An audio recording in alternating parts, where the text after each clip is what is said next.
It is the 6th of November 2017. The first explosion in the Pike River coal mine was on the 19th of November 2010.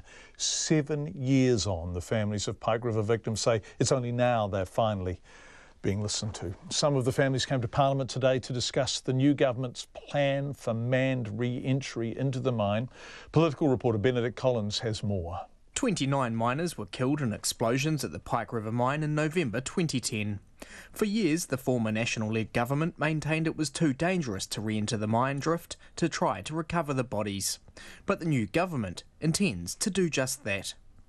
Today, the minister responsible for Pike River Re-entry, Andrew Little, met with some of the miners' families at Parliament and went over the first step, setting up a legal entity to run the project. We're just taking advice on that at the moment. I'll have some discussions with the Right Honourable Winston Peters, and then hopefully Cabinet will make a decision about that in the next week or two, about what that looks like, what its scope of responsibilities is. Once we get that set up, we're in the process then of doing the planning, the technical detail, using the advisors and specialists that the families have been using. Mr Little says the families will be involved every step of the way. In the end, because of the way this has been handled, this is important to all New Zealand. The way the aftermath of this tragic disaster has happened has not been good, and we've got to make amends, and we will do that by doing justice to the families, and today we've started that process.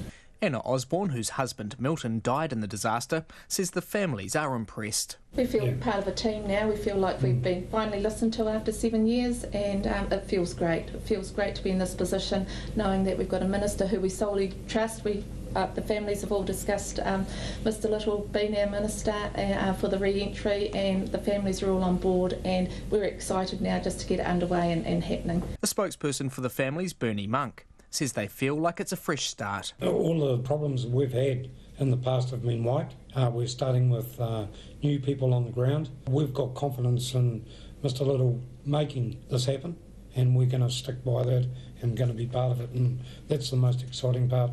Whereas other establishments, other government, they didn't make us part of that, and which we're going to be part of this, so we're really excited. Mr Little says he's not sure if the health and safety law will have to be changed to enable the re-entry, and says he's still receiving advice on the matter.